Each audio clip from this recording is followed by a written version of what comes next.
নমস্কাৰ ছাত্ৰ ছাত্ৰীসকল, আমি যোৱা ক্লাছত ভাৰতীয় সংস্কৃতিৰ পাঠটি আমি পঢ়াই আছিলোঁ।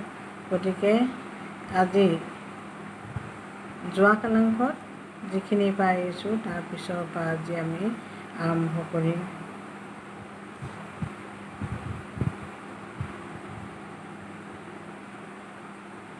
চিত্ৰকলা যদিও বিশ্বজনীন, তথাপি ইয়াৰ জৰিয়তে জাতিবিশেষৰ প্ৰাণথলীৰ বহুখিনি পৰিচয় পোৱা যায়। গতিকে আমি চিত্ৰকলাৰ বিষয়ে পঢ়ি আছিলোঁ। চিত্ৰকলাৰ কি বুলি কৈছে, যদিও বিশ্বজনীন তথাপি ইয়াৰ জৰিয়তেও কি পোৱা যায়, জাতিবিশেষৰ প্ৰাণথলীৰ পৰিচয় পোৱা যায়। চীনা চিত্ৰকলাই যিদৰে চীন দেশৰ পৰিচয় দিয়ে, সেইদৰে মেক্সিকোৰ চিত্ৰকলাই সেই দেশৰ চিনাকি দিয়ে। পাৰ্চিয়ান চিত্ৰকলাৰ সূক্ষ্মতাই জাপানী চিত্ৰশিল্পৰ বাহুল্যহীনতাৰ দৰে জাতিবিশেষৰ প্ৰতিভাৰ জননী দিয়ে। গতিকে প্ৰত্যেকটো জাতিয়ে কি কৰে, চিত্ৰকলাৰ পৰিচয় দিয়ে। সেইদৰে অজন্তাৰ ছবিবোৰে ভাৰতীয় সংস্কৃতিৰ বৌদ্ধ যুগৰ কথা সোঁৱৰাই দিয়ে। সেইদৰে আমি কি পাইছোঁ, অজন্তাৰ ছবিবোৰত কি আছে, ভাৰতীয় সংস্কৃতিৰ বৌদ্ধ যুগৰ কথা আমাক সোঁৱৰাই দিয়ে। অজন্তাৰ গুহাত অনন্তকালৰ বাবে শিল্পকলা সঞ্জীৱিত হৈ আছে। গতিকে অজন্তা গুহাত কি আছে, অনন্তকালৰ শিল্পকলা সঞ্জীৱিত হৈ আছে। ইয়াৰ জৰিয়তে ভালেমান গতি প্ৰগতিৰ সমন্বয় উজ্জ্বল হৈ আছে। অজন্তাৰ ছবিবোৰত দুটা ভাৱবস্তু প্ৰকাশ পাইছে।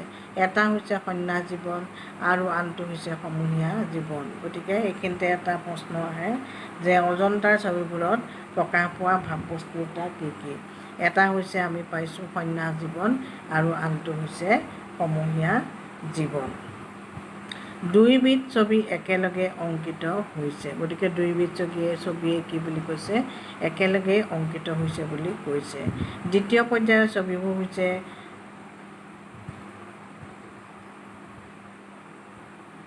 জীৱন আনন্দৰ উচ্ছ্বাসময় চিত্ৰ।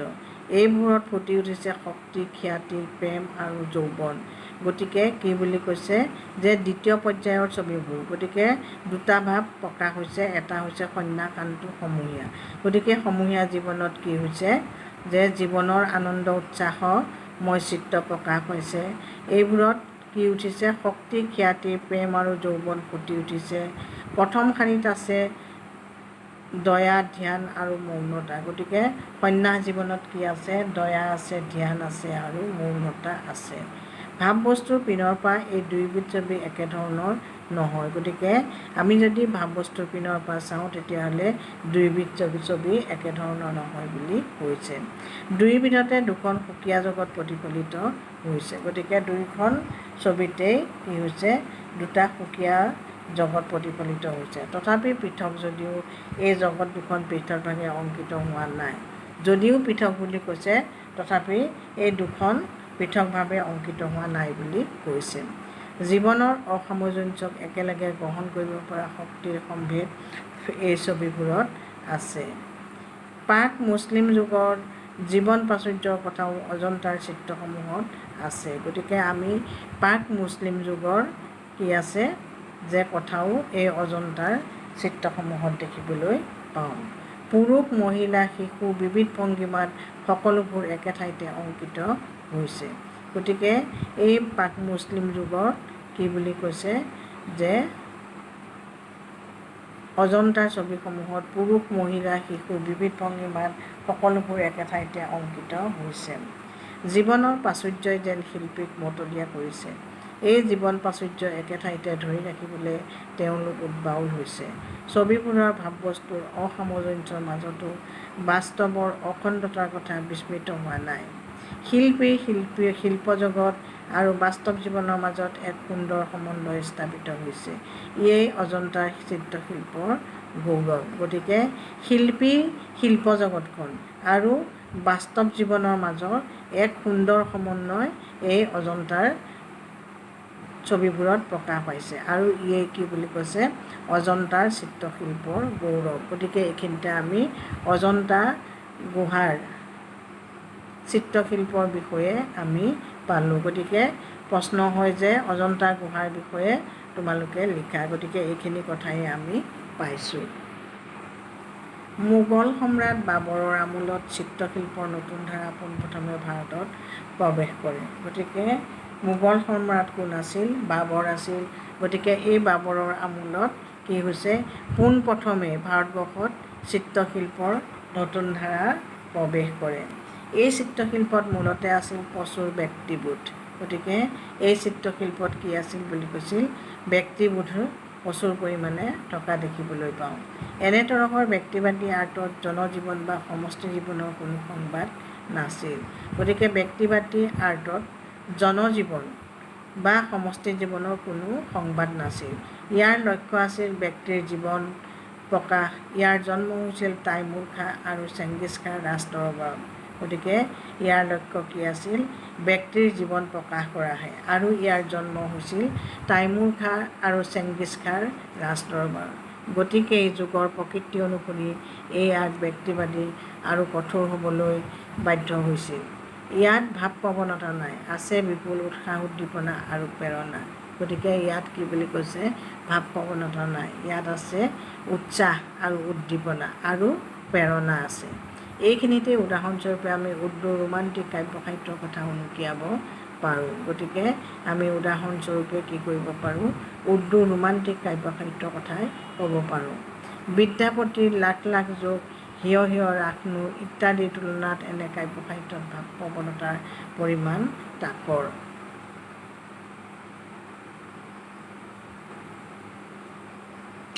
ব্যক্তিবাদে সাময়িকভাৱে হ'লেও চিত্ৰশিল্পত ইংগিত বা সংকেতৰ স্থান প্ৰায় নোহোৱা কৰিছিল। গতিকে কি কৰিছিল?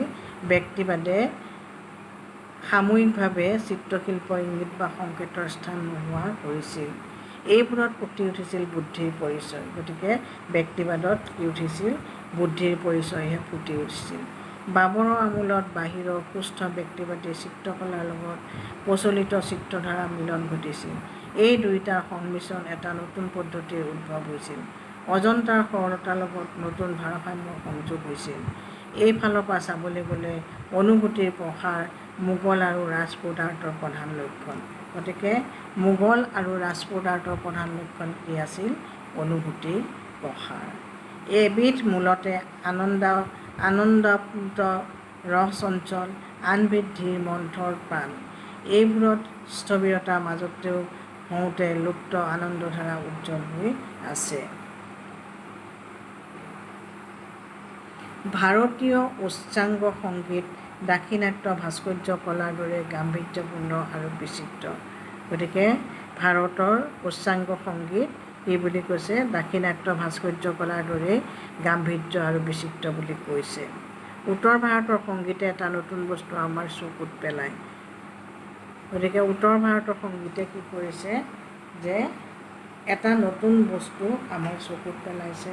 সেইটো হৈছে গাম্ভীৰ্যৰ লগত ঠায়ে ঠায়ে এই সংগীতত আমি এক উৰণীয়া ভাৱৰ সংযোগ দেখিবলৈ পাওঁ। ইয়াকেই সুৰবস্তুৰ ওপৰত লোকসংগীতৰ প্ৰভাৱ বুলিব পাৰি। সাধাৰণতে সকলো আৰ্টৰ মূলতে দুটা বিপৰীত পন্থাই কাম কৰা দেখা যায়। এটাৰ উদ্দেশ্য কাৰুকাৰ্য আৰু জাকজমকতাৰ সৃষ্টি, আনটোৰ উদ্দেশ্য সংযম আৰু আড়ম্বৰহীনতা। গতিকে আৰ্টৰ মূলতে দুটা বিপৰীত পন্থাই কাম কৰে। সেই দুটা পন্থা কি হৈছে? যে এটাৰ উদ্দেশ্য কাৰুকাৰ্য আৰু জাকজমকতা আৰু আনটোৰ উদ্দেশ্য সংযম আৰু আড়ম্বৰহীনতা। এইখিনিতে এটা প্ৰশ্ন হয় যে সকলো আৰ্টৰ মূলতে দুটা বিপৰীত পন্থাই কাম কৰে। সেই দুটা বিপৰীত পন্থা কি কি? গতিকে আমি তেতিয়া ক'ব পাৰিম যে এটাৰ উদ্দেশ্য কাৰুকাৰ্য আৰু জাকজমকতা আৰু আনটোৰ উদ্দেশ্য আছে সংযম আৰু আড়ম্বৰহীনতা। এটাই বাহ্যিক আৰু দৃষ্টিমুখৰ আড়ম্বৰৰ জৰিয়তে প্ৰকাশ বিচাৰে, আনটোৱে আমাক অন্তৰাত্মা স্পৰ্শ কৰি অভিভূত কৰে। প্ৰথমটোৱে পায়ে বিৰাট পটভূমি অৱতাৰণা কৰা, দ্বিতীয়টোৱে নকৰে। প্ৰথমটোৰ বহিঃজাগতিক বিস্তৃতি আছে, দ্বিতীয়টোৰ নাই।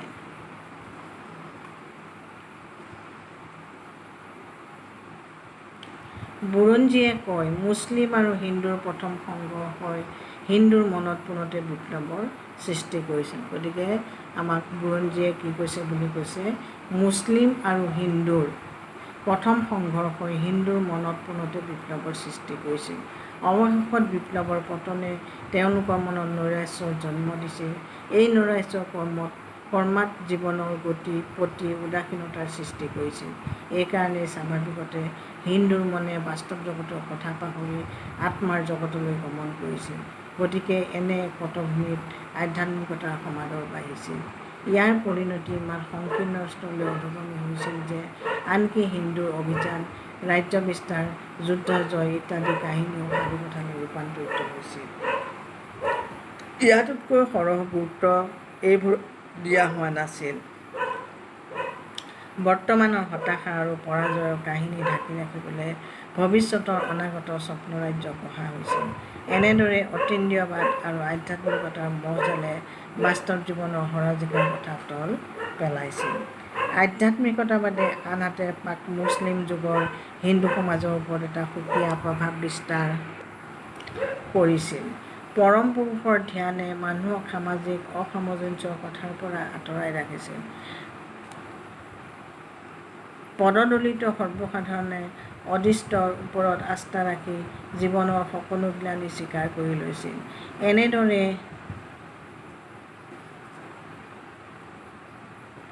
মনে গঢ়া জনসমাজৰ ওপৰত পুৰোহিত আৰু সামন্ত শ্ৰেণীৰ প্ৰভাৱ কম নাছিল। পণ্ডিত ৰাহুল সংকীৰ্তায়নে ইয়াৰ আঁতিগুৰি মাৰি বৰ্ণনা দিছে। সমাজৰ অত্যাচাৰ উৎপীড়নৰ বিপক্ষে জনসাধাৰণে কিয় মূৰ দাঙি উঠা নাছিল, ইয়াৰ উহ বিচাৰি সৰহদূৰ যাব নালাগে। প্ৰত্যেক জীৱ পৰম ব্ৰহ্মৰ সৃষ্টি। পৰম ব্ৰহ্ম অসীম, অনন্ত, স্থান কাল সকলোৰে অতীত। জগতখন মায়া মৰীচিকা। জীৱনটো মাথোন এটা মুহূৰ্তৰ অভিযান।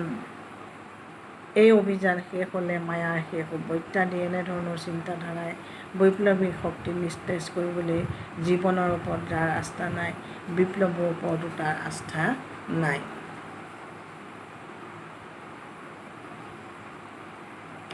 ইছলামৰ সংঘাতে আমাৰ আধ্যাত্মিকতাৰ ধমনী কঁপাই তুলিছিল। পাৰ্থিৱ আৰু অপাৰ্থিৱ দুয়োৰে ওপৰত ইছলামৰ আত্মা প্ৰায় সমান। গতিকে ইছলামৰ সংঘাতে কি কৰিছিল, আধ্যাত্মিকতাৰ ধমনী কঁপাই তুলিছিল। পাৰ্থিৱ এই পৃথিৱী আৰু অপাৰ্থিৱ এই দুয়োৰ ওপৰত ইছলামৰ আস্থা প্ৰায় সমান বুলি কৈছে। কিছু পৰিমাণে ইছলামে সামাজিক গণতন্ত্ৰৰ জন্ম দিছিল। গতিকে কিছু পৰিমাণে হ'লেও কি কৰিছিল, ইছলামে সামাজিক গণতন্ত্ৰৰ জন্ম দিছিল। ই অনিৰ্দিষ্ট ভৱিষ্যতৰ বস্তু নহয়। এনে চিন্তাধাৰাই সামাজিক বান্ধোন ছিঙি পেলাইছিল। সমাজৰ দৰিদ্ৰ পদদলিত জনতাই ইয়াৰ জৰিয়তে মুক্তিৰ সন্ধান পাইছিল।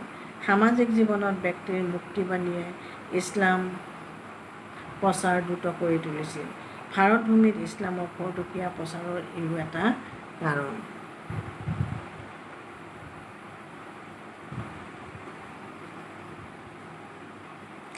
সাহিত্য সম্পদৰ পিনৰ পৰা ভাৰতীয় সংস্কৃতি বিশেষভাৱে চহকী। সাধাৰণতে পুৰণি সাহিত্য ভক্তিমূলক আছিল।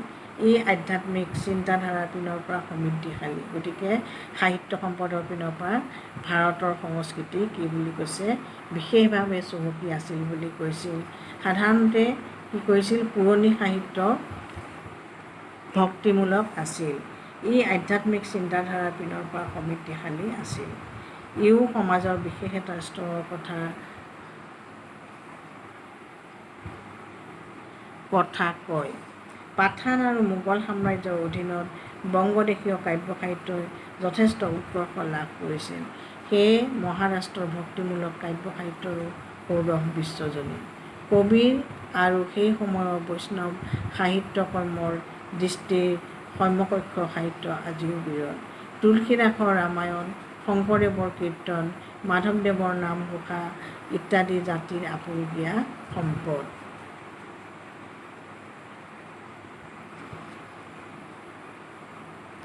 ব্ৰিটিছৰ আমোলত ভাৰতীয় সাহিত্যৰ বৈচিত্ৰ্য বাঢ়িছিল। প্ৰকাশভংগী, সামাজিক শক্তিকেন্দ্ৰিক সাহিত্য ইত্যাদিৰ আৱিৰ্ভাৱ হৈছিল। সাহিত্য বিস্মৃতিকাৰ পুৰঠ আৰু কৌষ্ঠপূৰ্ণ আছিল। নিজৰ মাটিৰ পৰা উঘাল খাই নপৰাকৈ বিশ্বৰ ৰ'দৰ ৰেঙনি গ্ৰহণ কৰিব পৰাটোৱেই হৈছে ভাৰতীয় সাহিত্য জীৱনৰ বৈশিষ্ট্য।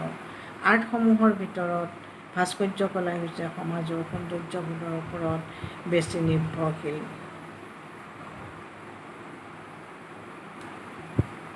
কবিয়ে ব্যক্তিগত ভাৱ-তৰংগত উটি বুৰি ফুৰিব পাৰে। চিত্ৰকৰে নিৰলত সপোন ৰচি সম্পূৰ্ণতা লভিব পাৰে। ভাস্কৰ্য শিল্পীয়েহে কেৱল সমূহীয়া প্ৰচেষ্টা আৰু সামাজিক ভাৱধাৰাৰ ওপৰত বিশেষভাৱে